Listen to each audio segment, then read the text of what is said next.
हाँ, नमस्कार प्यारे विद्यार्थियों, कैसे हो आप सभी। उम्मीद करता हूँ आप खुश होंगे, मस्त होंगे। तो आज अपन चर्चा करते हैं जो अभी आपके कॉलेज आवंटन हुए हैं जेट के अंदर। तो सबसे पहले तो जिन विद्यार्थियों को कॉलेज मिल चुके हैं उनको बहुत बहुत शुभकामनाएं। अब अपने ये आता है सवाल है ना, अभी तो ये था रिजल्ट कब आएगा। जैसे कि आपका रिजल्ट आ गया है, ठीक है। रिजल्ट आ गया, कॉलेज अलॉटमेंट हो गई। अब कई विद्यार्थियों को तो कॉलेज अलॉटमेंट नहीं हुए हैं फर्स्ट राउंड के अंदर, और कईयों को कॉलेज अलॉटमेंट हो गए हैं। तो उनको ये रहा है अभी अपवार्ड कैसे लगाए ना, और अपवार्ड कैसे लगाएं, या कॉलेज मिल गया तो इसको एक्सेप्ट कब करें, कैसे करें, और कब तक जैसे अपने को कॉलेज के अंदर जाना है, और क्या क्या डॉक्यूमेंट आपको लेके जाने हैं, और अभी आप जो कॉलेज एक्सेप्ट करोगे उसमें डॉक्यूमेंट चाहिए नहीं चाहिए। अपने स्टेप बाय स्टेप है वो एक एक जो पॉइंट पे अपने अभी चर्चा करेंगे। तो सबसे पहले तो आपको जो ये आपका शेड्यूल है ये पता होना चाहिए ना। भाई आपको इसमें आपको सारी चीज़ें दी हुई हैं। अब जैसे कि अभी था आपने फर्स्ट जो अपने प्रोविजनल लिस्ट है वो आपकी कब 1 दिसंबर 2025 को जारी हो चुकी है। अब अपनी बात करते हैं भी अपने कॉलेज को एक्सेप्ट करना है तो या अपवार्ड लगाना है तो वो कब तक, जो इसकी लास्ट डेट है वो क्या है, 7 दिसंबर 2025 है। तो यानी कि आप 7 तारीख तक कॉलेज एक्सेप्ट कर सकते हो, या इसमें अपवार्ड लगाना है तो अपवार्ड लगा सकते हो। अपवार्ड कैसे लगाना है, एक्सेप्ट कैसे करना है, इसके बारे में अपन बाद में चर्चा करेंगे। और जिन विद्यार्थियों को जैसे अभी कॉलेज नहीं मिला है फर्स्ट लिस्ट के अंदर, तो वो सेकंड जो आपकी प्रोविजनल लिस्ट आएगी अलॉटमेंट वाली तब तक वेट करें, ठीक है। तो जो आपकी सेकंड प्रोविजनल लिस्ट है वो कब आएगी, वो आपकी आएगी 10 दिसंबर 2025 को। तो आपको जिन बच्चों को पहले लिस्ट के अंदर कॉलेज मिला है और जिनको दूसरी लिस्ट के अंदर कॉलेज मिलेंगे उनकी रिपोर्टिंग एक साथ ही होगी कॉलेज में, यानी कि आपको कब जाना है, ठीक है।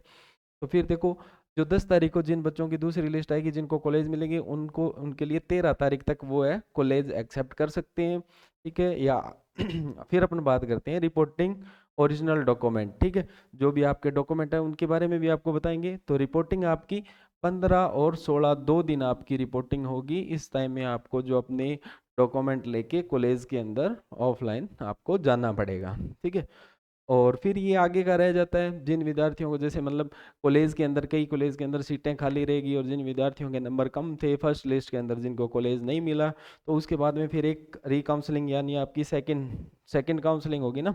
तो उसके अंदर वो आपकी होगी कब स्टार्ट, 18/12/2025 को, ठीक है। और फिर लास्ट अपने कब तक, 20 तारीख तक चलेगी, ठीक है। फिर उसकी जो अलॉटमेंट सूची है वो कब आएगी, 24 तारीख को। तो इस प्रकार इसकी रिपोर्टिंग कब होगी, 28 को। और फिर उसके बाद में अपन बात करते हैं रिपोर्टिंग विद ओरिजिनल डॉक्यूमेंट, 30 तारीख तक अपने जा सकते हैं। फिर जैसे देखो अपने इसमें आगे बात करते हैं। अब देखो अपने कॉलेज एक्सेप्ट कैसे करना है। तो आप जैसे इतना तो आपको पता ही है, जैसे आपने कॉलेज लॉगिन किया, आईडी लॉगिन की, तो इस प्रकार से इंटरफेस आएगा। यहाँ पे गए तो आपको जो आपका कॉलेज मिला है वो आएगा। फिर इसके बाद में अपन बात करते हैं, जैसे अभी यहाँ पे दो ऑप्शन आपको दिखाई दे रहे हैं, देखो। एक तो देखो अपवार्ड वाला आ गया, अप्लाई फॉर अपवार्ड, ठीक है। और एक अप्लाई फॉर अलॉटमेंट वाला। अब ये तो जिन विद्यार्थियों ने अपवार्ड लगाना है वो तो कितने 1200 रुपये लगेंगे, और जिन विद्यार्थियों ने एक्सेप्ट करना है उसकी पेमेंट है वो 1300 रुपये लगेगी। और यहाँ पे जाके आप इसको आगे अपना कॉलेज अपवार्ड लगाना है, एक्सेप्ट करना है, आप कर सकते हो। अब इसमें एक क्वेश्चन आपका ये रहता है, भाई सर आपने कॉलेज में अपवार्ड लगाए कहीं नीचे वाला तो ना मिल जाएगा, ठीक है। तो इसके बारे में भी अपना मैं आपको अभी बता रहा हूँ। अब सबसे पहले तो देखो अपने मेरिट चेक करनी है ना। अपवार्ड लगाने के लिए अपने क्या पहले मेरिट चेक करते हैं, अपने कितने नंबर पे अपने को कौन सा कॉलेज मिला है उसकी कितनी मेरिट गई है, और इसके ऊपर आपने कितने कॉलेज भरे हुए हैं उनकी उनकी मेरिट कितनी गई है। तो ये थोड़ा एनालिसिस करके अपने को देखना है। अभी अपने जैसे ऊपर 10 कॉलेज है तो 10 में से किसकी जो मेरिट है वो कितनी गई हुई है, पेमेंट सीट, नॉर्मल सीट, वो आपने चेक करना है। और ये आपको कट ऑफ है जो ये आपको जेट वाली वेबसाइट है उसके ऊपर ऊपरी ऊपर टॉप पे दिया हुआ है। अब वहाँ से आप कट ऑफ है वो देख सकते हो। जैसे इस बार अपने देखते हैं जोधपुर की नॉर्मल सीट की बात करें तो जनरल कैटेगरी की 289 गई है मेरिट, और फिर अपने फीमेल की बात करें तो 293 गई है। वहीं एससी की देखते हैं तो 256 गई है। तो इस प्रकार आप मेरिट चेक कर लेना कौन सी कैटेगरी की कितनी मेरिट गई है और आप कितने नंबर कॉलेज आपको अलॉट हुआ है उसके ऊपर जो कॉलेज है। एक बात होती है इसके ऊपर वाले ही कॉलेज मिलेंगे, जैसे कि अपन देखते हैं। अब जैसे आपने ये आपकी लिस्ट है ना, ये आपने जो प्रायोरिटी की लिस्ट है भरी थी, ये लिस्ट है। आपको जैसे 10 नंबर वाला कॉलेज है, मिल गया है ना, ये जो टोंकुनियारा वाला कॉलेज आपको मिल गया। तो अब ये आपको 10 नंबर कॉलेज मिला है, तो इसमें क्या है, आपने अपवार्ड लगाना है। आपको मान के चलो आपको लेना है कौन सा, आपकी इच्छा है, जैसे सुमेरपुर पाली या नागौर या आपको बीकानेर यूनिवर्सिटी या उदयपुर यूनिवर्सिटी, ठीक है। तो आपने अपवार्ड लगाओगे तो इसके ऊपर वाले जितने भी कॉलेज है ना, ये 9 कॉलेज, इनमें से आपको कॉलेज मिल सकता है। ये नहीं है भाई मैं अपवार्ड लगाया आपने और आपको ये मिल जाए। अपवार्ड का मतलब ये होता है आपको ऊपर वाला कॉलेज मिलेगा। और इसमें एक डर ये रहता है बच्चों को, भाई सर अगर मैंने अपवार्ड लगाया तो कहीं मेरी सीट ये चली ना जाए, आ, और ऊपर भी मिले ना मिले, नीचे वाली मेरी चली ना जाए। तो ये नहीं होगा। आप अपवार्ड लगाते हो, अगर आपको सीट ऊपर वाले कॉलेज के अंदर कहीं मिल गई तो आपको ऊपर वाली सीट के अंदर ही एडमिशन लेना होगा, वापस ये नहीं मिलेगी। अगर आप अपवार्ड लगाते हो, आपको ऊपर वाले कॉलेजों में से सीट नहीं मिलती है, तो आपकी ये सीट है जो फाइनल रहेगी। फिर आप जैसे ही आपका जो ये सेकंड राउंड आएगा, उसके अंदर आपको जैसे नहीं हुआ आपका अपवार्ड के अंदर, तो फिर आप इसको एक्सेप्ट कर सकते हो, ठीक है। तो ये जो आपका बहुत ही सवाल, ऐसा सवाल आ रहे थे आज फ़ोन पे है ना, भाई सर हम अपवार्ड लगाएं तो कैसे लगाएं, और कहीं हमारी सीट चली ना जाए, क्या सर हमारे को नीचे वाले कॉलेज मिलेंगे? नहीं, नीचे वाले नहीं, आपको इससे ऊपर वाले। अपवार्ड का मतलब ये है ना, इसके ऊपर वाले जो कॉलेज है वो आपको मिलेंगे, ठीक है। तो फिर उसके बाद में जैसे आपको कॉलेज एक्सेप्ट करना है, जैसे मैंने बताया था, अपवार्ड के लिए तो आपकी 1200 फीस है, ठीक है। और आपको एक्सेप्ट करना है तो आपकी 1300 फीस आएगी। अपवार्ड के लिए कितनी, 1200, और एक्सेप्ट करने के लिए 1300 फीस आपकी रहेगी। तो आपको आपका अलॉटमेंट प्रोविजनल लेटर है वो मिल जाएगा। फिर अपनी बात करते हैं रिपोर्टिंग टाइम, आपको क्या क्या डॉक्यूमेंट लेके जाना है और कब जाना है। देखो अभी तक आपको ना तो एक्सेप्टिंग के लिए कोई भी डॉक्यूमेंट की रिक्वायरमेंट रहेगी, ना ही अपवार्ड के लिए। आपको डॉक्यूमेंट की रिक्वायरमेंट रहेगी जब आप कॉलेज के अंदर जाओगे तब, ठीक है। अब देखो, अब आपका जो रिपोर्टिंग है वो 15 और 16 के 2 दिन हो गए, ठीक है। अब अपने इसके अंदर डॉक्यूमेंट की बात करते हैं, कौन से डॉक्यूमेंट आपके पास हैं, कौन से नहीं है, और कौन से आपने तैयार करवाने हैं। तो सबसे पहले तो अपना जैसे ये देखो, आपका आ गया अंग, ये जो आपकी मार्कशीट आ गई ना, मार्कशीट आ गई 10वीं और 12वीं की, ठीक है। 10वीं 12वीं की मार्कशीट आ गई। फिर आपका जाति प्रमाण पत्र, ठीक है। और उसके बाद में आपका आ गया प्रवास, यानी कि आप माइग्रेटरी हो या नहीं हो, राजस्थान के मूल निवासी हो तो कोई ज़रूरत नहीं है, ठीक है। फिर आपका आ गया स्थानांतरण प्रमाण पत्र आ गया ना, सीसी है ना।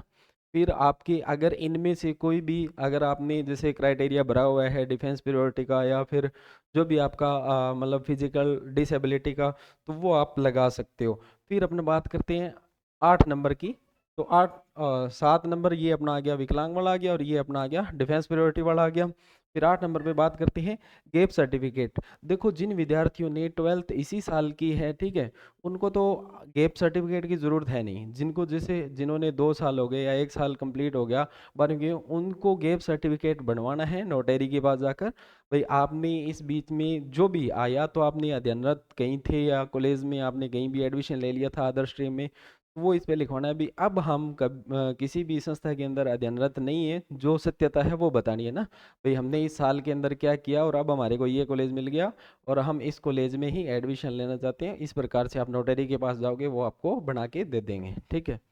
फिर अपने बात करते हैं मूल निवास, ठीक है। मूल निवास का जो क्राइटेरिया आपने सेलेक्ट किया था, उसके अकॉर्डिंग जब आपने फॉर्म भरा था, तो आपको मूल निवास की रिक्वायरमेंट है वो रहेगी। फिर अपन बात करते हैं इसमें आगे आधार कार्ड। एक तो आपका आधार कार्ड आ गया, फिर आ गया अंडरटेकिंग रैगिंग, ठीक है। ये आपको वहाँ पे जिस भी आप कॉलेज के अंदर जाओगे, वहाँ से ये आपको फॉर्म दे देंगे, वो आपने भरना है, ठीक है। फिर ये जो 4 पासपोर्ट साइज फोटो चाहिए, तो 4 5 जो आपने फॉर्म भरते समय जो फोटोएं लगाई थी, सेम वही फोटो आपको लेके जानी है 4। फिर जो आपको अलॉटमेंट लेटर मिला है, ठीक है, वो आपने लेके जाना है।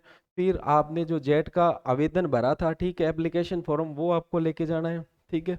और फिर आ गया जेट परीक्षा प्रवेश पत्र, आपका एडमिट कार्ड आ गया, वो आपको लेके जाना है। फिर आ गया जेट परीक्षा 2025 का स्कोर कार्ड, जो भी आपका है वो लेके जाना है, ठीक है। और उसके बाद में आपका जन्म तिथि का प्रमाण पत्र, ठीक है, जिसके पास डेट ऑफ सर्टिफिकेट है वो, ठीक है, वरना आपकी 10वीं की मार्कशीट है वो यहाँ पे काम में आ जाएगी। फिर आ गया आपका स्कूल से जारी किया गया चरित्र, यानी कि स्कूल से जो करेक्टर सर्टिफिकेट होता है वो आपको लेके जाना है। फिर आ गया स्वयं घोषणा पत्र प्रमाण पत्र। ये आप जब अपना कॉलेज एक्सेप्ट करने के लिए जाओगे, वहाँ पे आप देखोगे ऊपर दिया हुआ है, तो ये आपको इसी साइट से डाउनलोड हो जाएगा। अगर आपको नहीं मिलता है तो आप हमारे को मैसेज कर दीजिए, हम आपको ये भेज देंगे। ठीक है, इसको आपने भरना है और इस पे अपने साइन करने हैं ना। फिर आ गया ओटीपी। ओटीपी आपकी जो आपने मेल है, जो आपके फ़ोन नंबर है, वो फ़ोन आपको साथ में लेके जाना है, जिसमें जो मोबाइल नंबर लगाया है और जो आपकी मेल लगाई हुई है, उस फ़ोन को साथ में लेके जाना है। तो ये डॉक्यूमेंट रहेंगे। और हाँ, आप इन डॉक्यूमेंटों की, देखो दो तो आपको फोटोकॉपी करवानी है ना, दो फोटोकॉपी आपकी कॉलेज में जमा होगी और एक ओरिजिनल जमा होंगे। तो आप इनकी तीन तीन फोटोकॉपी करवा लेना, एक आप अपने पास रखना और दो फोटोकॉपी आपकी कॉलेज में लग जाएगी, और एक आपके ओरिजिनल डॉक्यूमेंट है वो भी कॉलेज में आपको ले लिए जाएंगे। तो फिर ये काफ़ी टाइम, 6 महीने तक आपके ये कॉलेज के पास ही रहते हैं। तो आपको फॉर्म वगैरह भरना होता है, तो इसके लिए आप अपने पास एक फ़ोटोकॉपी है वो सुरक्षित रखें। और बाकी जब आप प्री पीजी का एग्ज़ाम देते हो, एडमिशन होता है, तब भी आपके जो जेट के कुछ डॉक्यूमेंट है ना, फॉर्म भरते हो, तो उसका एडमिट कार्ड हो गया या स्कोर कार्ड हो गया, तो उनकी ज़रूरत है वो रहती है। तो उस इन बातों का विशेष ध्यान रखें। अगर और भी कोई जानकारी चाहिए आपको तो आप हमारे को कांटेक्ट कर सकते हैं। धन्यवाद।